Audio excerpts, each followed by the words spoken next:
all, welcome to Design Cafe's YouTube channel. My name is Nikita and I'm the interior designer at Design Cafe. They say diamonds are every woman's dream, but a well-designed functional modular kitchen sits right next to it. Did you know modular kitchens are way better than the carpentry kitchens? Besides the fact that modular kitchens can be installed in a week, whereas a carpentry kitchen takes almost a month to 45 days to install. Modular kitchens are more fashionable, more durable and easy to maintain and clean. But how do you design, budget and utilize a modular kitchen? Well, we have got your back. Today we are going to tell you some important ideas to keep in mind while designing a modular kitchen. But before we get into the video, please subscribe to our channel and hit the bell icon to not miss any video from us.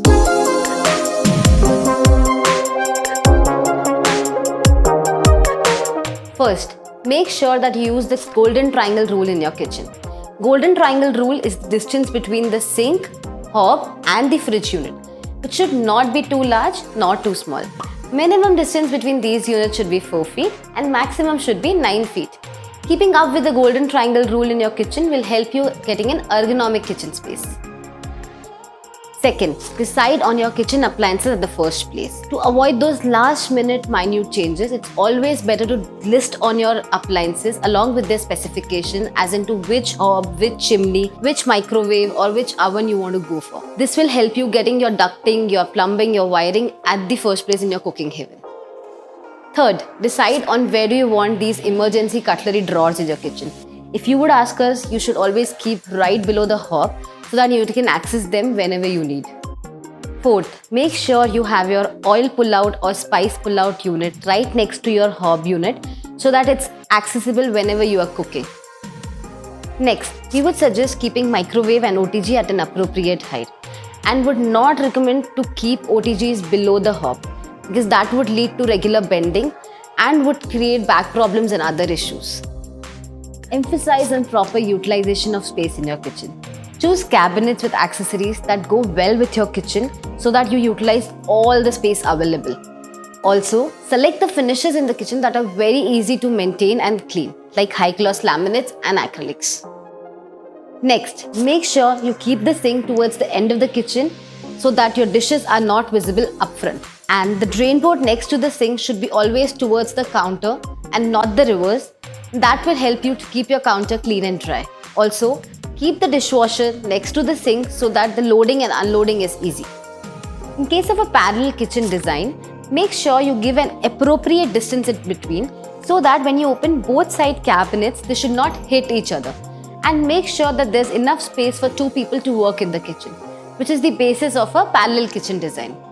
Next, the most important thing to note while designing a modular kitchen is to follow the countertop dynamics. While the installation of the countertop, make sure that you give a 10 mm overhang and a drip joint below such that when the water falls or any liquid falls, it should not touch the cabinet shutters. Also, if you are purchasing a modular kitchen, make sure that your countertop heights are appropriate as per the Indian standards. Remember, mostly Italian branded companies have higher countertops as they are designed for the European market. Usually for the Indian markets, most appropriate size for the countertop height is 840 millimeters. Next, when you design a corner unit, make sure you add a minimum of 50 mm filler such that when you open the corner unit, it should not hit the other shutters. The most interesting thing I want you guys to note is, while you're designing your kitchen, make sure you use a lot of space-saving furniture. Because let's face it, our houses ain't getting any bigger.